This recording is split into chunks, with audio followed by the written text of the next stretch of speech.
सरला के 3 बेटे थे, जिसमें से सबसे छोटा बेटा रोहित था। घर में रोहित ही शादी के लिए कमारा बचा था। सरला उसके लिए लड़की ढूंढ रही थी। सरला की तलाश मोनिका नाम की लड़की पर जाकर खत्म होती है।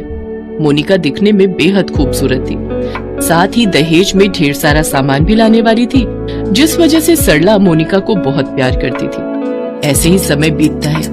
फिर एक दिन सरला अपनी बड़ी बहू कविता से कहती है, अरे बहू जल्दी से काम कर ले, शाम को हमने मोनिका के लिए हार भी लेने जाना है और गहने भी तो देखने हैं उसके लिए। वो तो ठीक है सासू माँ, लेकिन आप छोटी देवरानी के लिए ही शॉपिंग करेंगी या अपनी बड़ी बहू को भी कुछ दिलाओगी? आखिर शादी तो हमारे देवर की है ना। तो जाकर अपने पति से मांग, नहीं तो अपने बाप के घर से लेकर आ। हमने क्या यहाँ पैसों का पेड़ उगाया है? मैं तो अपनी सबसे छोटी बहू, जो कि दिखने में बेहद खूबसूरत है और अच्छे घर से भी है, मेरे लिए खूब सारा दहेज ला रही है। मैं तो उसको ही सब दूंगी। तूने तो मेरे लिए किया ही क्या है? अच्छा जी, घर का सारा काम आपकी सेवा हम करें और आप कह रही हैं कि हमने आपके लिए किया ही क्या है? वाह वाह वाह वाह। कविता बहू, शादी ब्याह वाला घर है, बेकार का समय बर्बाद करने से बेहतर है कि सारी तैयारियां अच्छे से कर ली जाए। आज मुझे गहने बनवाने जाना है, फिर कल कैटरिंग वाले के पास जाना है। बहुत काम है मुझे। और रही बात तुम्हारी, तो तुम कोई आर्टिफिशियल ज्वेलरी पहन लेना। वैसे भी आजकल असली नकली में फर्क ही क्या है, सब एक जैसा ही तो है। रहने दो सासू माँ, इस दिखावे की जरूरत नहीं है। वैसे भी हमारे घर वालों ने हमें इतना तो देकर भेजा ही है कि हमें दिखावे की जरूरत ना पड़े। जरूरत नहीं है तो फिर मांग क्यों रही है? और मैं तो वैसे भी कह रही हूँ कि जो भी तुम्हारे पास है पहन लेना। चल अब देर मत कर और मेरे साथ सुनार की दुकान पर चल। थोड़ी देर बाद दोनों सास बहू सुनार की दुकान पर जाकर खरीदारी करने लगती हैं। तभी कविता की नजर वहाँ रखी पायल पर जाती है। वो अपनी सास से धीरे से कहती है, सासू माँ, ये पायल कितनी सुंदर लग रही है, प्लीज मुझे पायल दिला दो। मुझे और कुछ नहीं चाहिए। चुप रह, जब देखो कुछ न कुछ शुरू कर देती है। मैं यहाँ सिर्फ अपनी नई बहू के लिए शॉपिंग करने आई हूँ, फालतू खर्चा नहीं करना मुझे। सासू माँ, एक पायल की जोड़ी दिला दोगे तो क्या चला जाएगा आपका? मैंने तुझे कितनी बार कहा है शांति से खड़ी रह। चल अब चुपचाप से मेरी हेल्प कर नई बहू के गहने लेने में।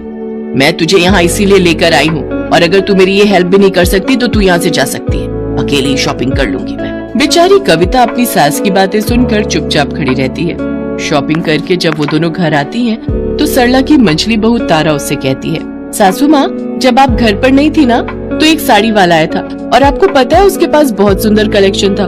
मुझे तो अपने लिए 4 साड़ी पसंद आ गई और 2 मैंने दीदी के लिए भी पसंद की है। अरे वाह। अब तुम दोनों मुझे एक बात बताओ, शादी तुम दोनों की है या मोनिका की? हमें पता है सासू माँ कि मोनिका और देवर जी की शादी है, लेकिन हम दोनों भी तो उसकी जेठानियाँ हैं, तो हमारा सुंदर दिखना भी तो जरूरी है। शादी से 2 दिन पहले मैं तुम दोनों को एक साड़ी दिलवा दूंगी, लेकिन फिलहाल के लिए मुझे कोई फालतू खर्चा नहीं करना है। तो तारा बहू, कल तू उस साड़ी वाले को बुला ले। और हाँ, दोनों एक बात कान खोलकर सुन लो, कल की साड़ी कलेक्शन मैं सिर्फ मोनिका बहू के लिए ही लूंगी, और तुम दोनों को मेरी मदद करनी होगी तो सिर्फ इतना करना कि साड़ी पसंद करवाने में मेरी मदद कर देना। ये कहकर सरला अंदर चली जाती है। उसकी बातें सुनकर तारा और कविता को बहुत गुस्सा आता है। फिर वो दोनों किचन में खाना बनाने के लिए चली जाती हैं और खाना बनाते हुए आपस में बातें करते हुए कहती हैं, कविता दीदी, कुछ ज्यादा ही नहीं हो रहा सासू माँ का? वही तो, अपनी तो कोई वैल्यूज नहीं है, सारा दिन काम हम करें और जो अभी आई ही नहीं है उसके लिए सासू माँ कितनी पागल हो रही है। अभी ये हाल है तो जब वो घर पर आ जाएगी तो हमारी तो कोई इज्जत ही नहीं करेगा। मैं तो कहती हूँ उस मोनिका की वजह से सासू माँ की ऐसी बेइज्जती हो कि सब देखते ही रह जाए, तब तो ये सब धरा का धरा ही रह जाएगा। वैसे मेरे दिमाग में एक जबरदस्त आइडिया है, अगर सब कुछ प्लान के अकॉर्डिंग ही हुआ तो फिर तो मजा ही आ जाएगा। अच्छा, ऐसी भी क्या बात है, मुझे भी तो बताओ। अच्छा ठीक है, सुन। कविता तारा को सारा प्लान बताती है। बीत जाते हैं और शादी वाला दिन भी आ जाता है। कविता और तारा दोनों सज धज कर बारात में जाने के लिए तैयार हो जाती हैं। बारात मोनिका के घर पहुंचती है। मोनिका भी लाल जोड़े में लिपट कर मंडप में आ जाती है। मोनिका के गहने देखकर सभी मेहमानों के होश उड़ जाते हैं। सरला ने बहुत ही भारी भरकम जेवर अपनी सबसे छोटी बहू के लिए बनवाए थे, लेकिन कविता और तारा को ये देखकर बहुत जलन होती है और आखिरकार मोनिका और रोहित की शादी हो जाती है। मोनिका शादी करके अपने ससुराल आती है तो सरला कहती है, ये है मेरी मोनिका बहू, जो दिखने में मेरी दोनों बहुओं से ज्यादा खूबसूरत है। और शादी में जो गहने मैंने दिए हैं वो तो इसकी खूबसूरती पर 4 चांद लगा रहे थे। ओले मेरी प्यारी बहू अब थक गई होगी। अरे ओ दोनों बहुओं, मेरी छोटी बहू के लिए कुछ खाने के लिए बना दो, और मोनिका बहू तू अपने कमरे में जाकर आराम कर, तब तक ये दोनों कुछ बना कर ले आएंगी तुम्हारे लिए। गुस्से में बड़बड़ाते हुए कविता और तारा किचन में चली जाती हैं और मोनिका के लिए खाना बनाती हैं। फिर वो दोनों खाना बनाकर मोनिका को खाने के लिए देती हैं, लेकिन खाना खाने के आधे घंटे बाद ही मोनिका को बहुत तेज दस्त लग जाते हैं। वो बार बार शौचालय आती जाती है। शाम को सभी रिश्तेदार मोनिका की मुंह दिखाई के लिए आते हैं, लेकिन तबीयत खराब होने के कारण वो बाहर नहीं जा पा रही थी। ये देखकर सरला बहुत गुस्सा होती है और वो मोनिका से जाकर कहती है, ये सब क्या है मोनिका? सब रिश्तेदार तेरी मुंह दिखाई के इंतजार में बैठे हैं और तू है कि बाहर आने का नाम ही नहीं ले रही। सासू माँ मुझे माफ कर दो, लेकिन मैं बाहर नहीं आ सकती। लेकिन हुआ क्या है? सासू माँ मेरी तबीयत बिल्कुल भी ठीक नहीं है, मुझे दस्त लग गए और बार बार मुझे हल्का होने के लिए शौचालय जाना पड़ रहा है। उधर कविता और तारा अपने कमरों में बैठकर मोनिका को परेशान होता देख इस बात का आनंद ले रही होती हैं। वो दोनों आपस में मोनिका की हालत को लेकर बातें कर रही होती हैं कि तभी वहाँ सरला आ जाती है और उन दोनों की सारी बातें सुन लेती है। ओह, तो ये सब तुम दोनों का किया धरा है। बेशर्मो, तुम दोनों को जरा भी शर्म नहीं आई ये सब करते हुए? इस मोनिका ने तुम दोनों का क्या बिगाड़ा था? अरे नाराजगी तो मुझसे थी, इसकी सजा मुझे थी, लेकिन उस बेचारी के साथ ऐसा क्यों किया? उसने तो कभी तुम दोनों के बारे में कभी कुछ गलत नहीं कहा। तुम दोनों को कोई अंदाजा भी है तुम्हारी इस हरकत की वजह से उस बेचारी की तबीयत कितनी ज्यादा खराब हो गई है?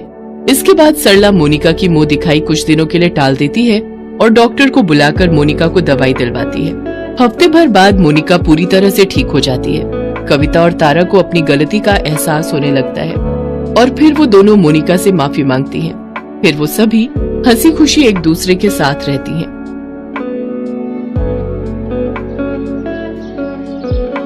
जमींदार साहब आज अपनी गलती पर खुद ही शर्मिंदा थे।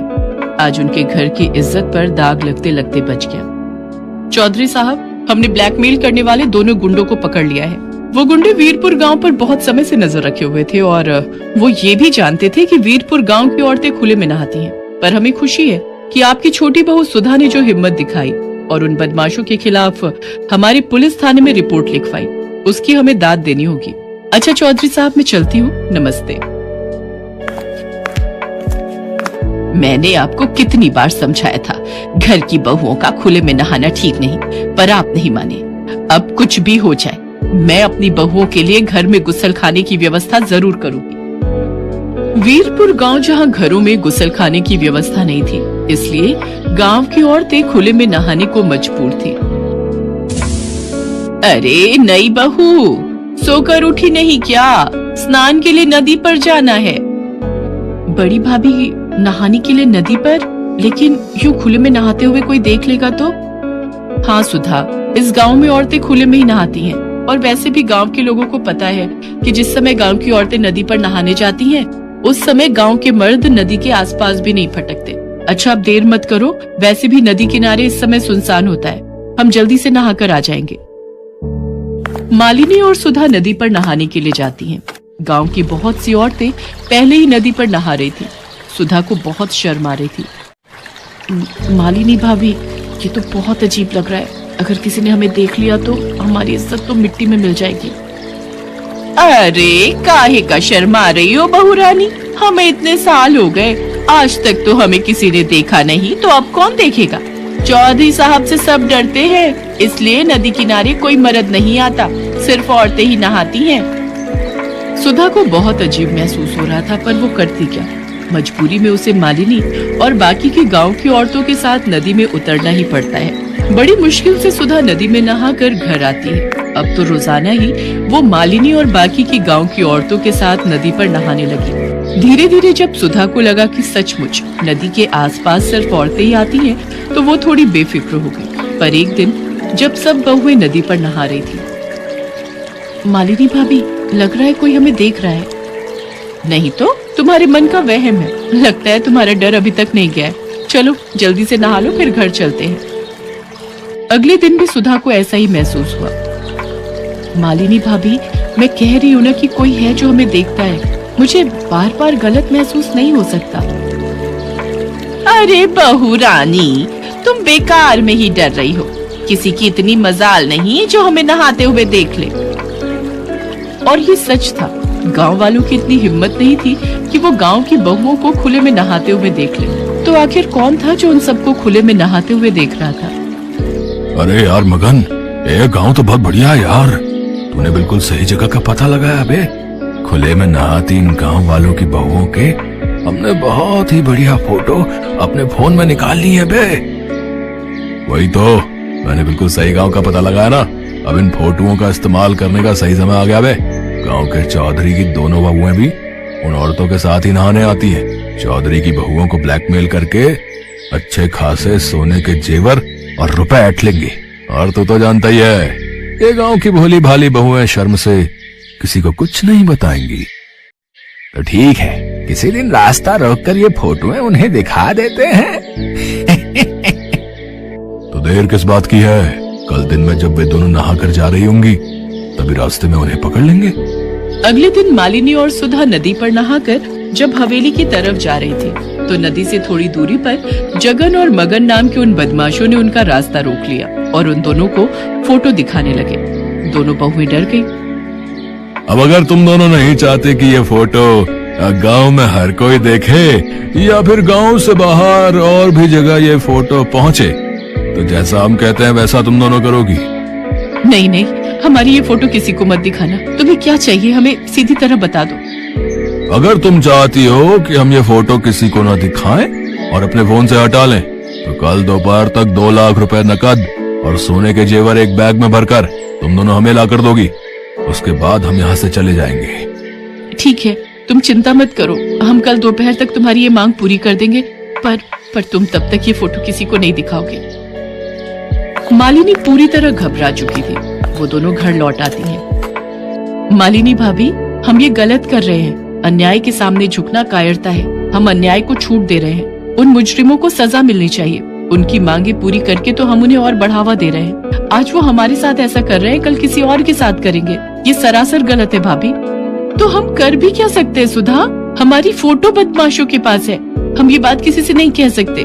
बदमाश हमारी फोटो हर जगह दिखा देंगे। पर सुधा बहुत हिम्मत वाली थी। वो मालिनी को बिना बताए पुलिस स्टेशन पहुंचती है और वहाँ पर लेडी ऑफिसर को सारी बात बताती है। सुधा, तुम चिंता मत करो। मैंने ऐसे गुंडों को बहुत सीधा किया है। मैं जैसा कहती हूँ वैसा ही करना। सुधा पुलिस की मदद ले चुकी थी। अगले दिन वो मालिनी के साथ बदमाशों की बताई जगह पर पहुंचती है। गुंडे जैसे ही मालिनी और सुधा के पास आते हैं तभी पुलिस भी वहाँ पहुँच जाती है। पुलिस को देखकर गुंडे घबरा जाते हैं। पकड़ लो इन गुंडों को। सीधी साधी गांव की औरतों को मेल करके उनके पैसे और जेवर की मांग करते हो। मैडम जी, ये वही गुंडे हैं जिनकी आसपास के गांव की पुलिस तलाश कर रही है। इन्होंने पहले भी कुछ गांव की औरतों को ऐसे ही ब्लैकमेल किया था। पुलिस के द्वारा गुंडों को पकड़ने की बात चौधरी के कानों तक पहुंचती है। उन्हें भी अपनी गलती का एहसास हो जाता है। चौधराइन, तुम सच कह रही हो। गलती मेरी ही है। मैं ही पुराने ख्यालों में जी रहा था। मैंने कभी इस ओर ध्यान ही नहीं दिया कि हमारी बहू बेटियों को किस चीज की सबसे ज्यादा जरूरत है। मैं वादा करता हूँ इस गांव में हर घर में गुसलखाना होगा, ताकि फिर कभी किसी बहू बेटी के साथ ऐसा ना हो। सुधा, आज तुम्हारी हिम्मत की वजह से हम कितनी बड़ी मुसीबत से बच गए।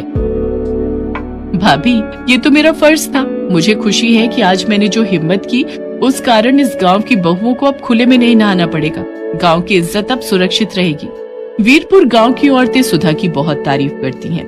आज हर घर में गुसलखाना था और गांव की औरतों ने भी अब खुले में नहाना बंद कर दिया था।